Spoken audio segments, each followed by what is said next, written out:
Welcome to the 6th episode of our Competitive Intelligence series. In this video, I'll share specific workflows to help you incorporate competitive intelligence into your regular business operations. I'll show you which tools to use, how often to check them, and exactly what to look for. We'll start with monitoring your own performance before moving into competitor analysis. Now, while these are all just suggestions, they should give you some practical ways to leverage these tools effectively. First, when creating segments, I'd suggest creating a segment per product. For example, if you sell yoga mats with multiple variations, include them all in one segment. If you sell other products in the same market, such as yoga blocks or yoga straps, you still make each one of those products their own segment. Variations are the only time that I'd suggest pinning multiple products within a segment. Also, once you've created a segment, I'd recommend going into keywords, opportunities, and tracking all of your most important and relevant keywords. The easiest way to do this is to select all, then go through and just uncheck any that aren't relevant to your product. You'll be referencing these tracked keywords a lot. Now let's start with the tasks that you can monitor weekly. These focus mainly on your keyword performance, as that's what you can influence most directly. So head to keywords, then position tracking. Ensure that your product or main variation is selected, toggle to sponsored rank, and ensure that you're in the 7-day view. Here you'll see how many keywords you rank for in the top 5, 10, and 50 positions out of the total that you're tracking. You can see the total keywords that either gained or lost ranking,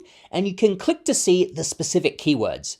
I'd focus especially on keywords with lost positions. While some ranking fluctuation is normal, watch for significant changes. So if a keyword drops, let's say 10 positions or more, that's worth investigating. For example, if we click stainless steel cat food bowls, it'll take us to that keyword in the table below, and we can see the individual sponsored ranks for it for the past 30 days. What it's telling us is that during the past 30 days, we were as high as 1 and as low as 30, which we can see here. Currently, we're ranked 11. Now, this isn't my product, but if I determine that stainless steel cat food bowls is important for my product, I'd want to investigate why the sponsored rank has changed so much. We can also see a lot of days where we haven't ranked at all. I'd ask myself questions like, what are the bids like on this keyword? Does this campaign's budget exhaust itself early? I'd look at all of those kinds of things in my advertising campaigns. We can also toggle to organic rank now. In this example, it looks like we're dominating this keyword organically, so that might influence whether or not you continue to investigate the ad campaign, since we already seem to own the top ranking on this keyword.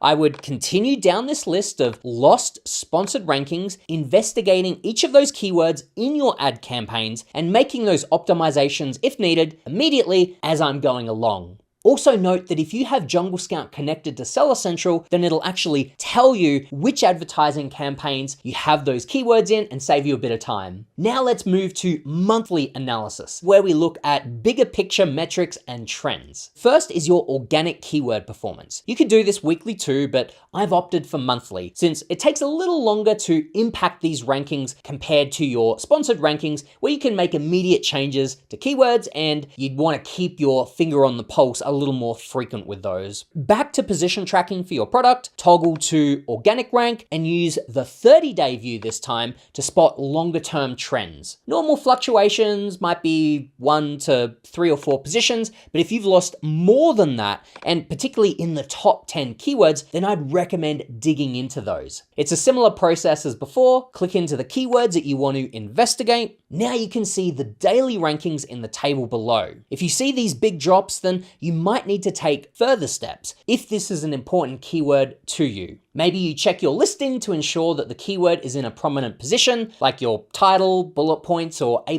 content, and you might even consider advertising on that keyword if you're not already, in order to help reclaim your organic position on it. The next monthly analysis is a market share review in the Overview tab. You might look at your previous month's performance, like I am here, or choose a period that makes the most sense for your company and reporting schedule. So if your market share increases, that's great. But if your market share drops, here's what to do. First, check if the entire market declined. To do that, look for total revenue. So for example, if the market is down 21%, but you're only down 9%, that's actually not too bad. or the market might be steady or growing. For example, in this segment, our product has lost 4% market share while the total revenue has increased by that much. That's a red flag, which shows that you're losing ground in a growing market. This marks where we transition from talking about your performance to now looking at competitor intelligence. When you see this scenario, you first need to identify which competitors gained the market share which you lost. You do that by selecting up to 6 competitors to display on the market share line chart below. You might need to do this a few times in order to find the competitors that you're looking for, but if you're sorting by revenue, there's a high chance that the ASINs you're looking for are near the top. Here we can see one ASIN that's clearly grown whilst these others have declined or remained steady. Once you've identified these competitors, you'll want to analyze the following things. First, you could check their price positioning in the scatter plot. To do that, I'm going to add their ASIN as a pinned product, which is just going to make it easier to spot them in the scatter plot. Now back in overview, we'll select scatter plot and revenue versus price. We can see that our product surpasses them a lot in revenue, but if we change to units sold, we can see that they actually outsell us. However, our higher pricing still brings us in more revenue overall. But what I'm looking for is whether there's been any significant changes to their pricing, which might have contributed to their market share increase. So their average price for last month was $13.21. If I change the dates and check the month before, now I see their previous price was $16. So I might assume that them dropping their price in November from October has actually contributed to their increase in market share. The next thing to analyze is their organic versus sponsored rankings over in keywords. Under opportunities, make sure that your product is selected and then your competitor ASIN or ASINs as the competitors. You can compare rankings for your shared keywords, or you can narrow in on these other filters such as missing. Here we see the competitor ranks for 16 sponsored and 111 organic keywords that our product doesn't. There's 30 keywords where we have a weaker ranking and then 26 advertising opportunities. Going through these lists could give you chances to beat this competitor in advertising and hopefully regain market share from them. If you'd like to deep dive into your competitors' keywords further, then head over to position tracking and select their product. You can now view the past 30-day rankings of all tracked keywords for them. So just like we did with our own product earlier, we can look for trends here in both organic and sponsored keywords, just in case that gives any insight into how their product is performing and why.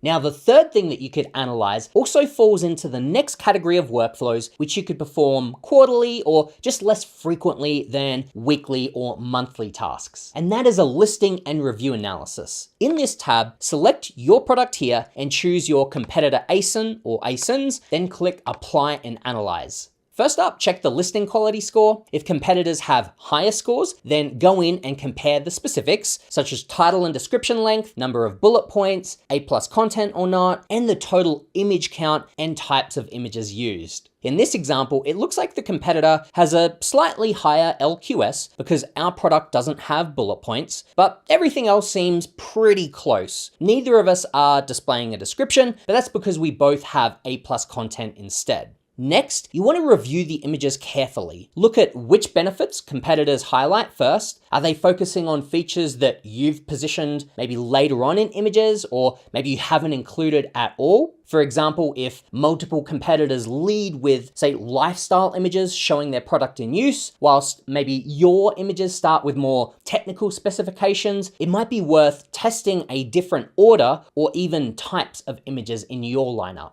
Next, analyze review sentiment across the products. So what features do customers constantly praise? What complaints appear across multiple products? You can use these insights to guide both listing updates as well as potential product improvements in the future. To take that step even further, you can come over to the AI analysis report. I only chose one competitor in this example, but for this, I'd actually want to select up to 4 competitors to get a broader range of insights. The question, why are customers purchasing competitor products instead of mine, often reveals valuable insights about pricing, features, or messaging that you can address in your next listing update or product iteration. Now, I placed this workflow under quarterly or just less frequent since you're unlikely to be updating your listing every week or month, but just perform it when it makes sense for you, whether that be for a holiday period coming up or you've noticed a specific competitor gaining ground on you, just like we've covered. I referenced the specific scenario of a competitor who's gained market share whilst you've lost it. However, you can perform this workflow on any competitor. If you're looking for ideas, head over to the Products tab where you can filter for top performers,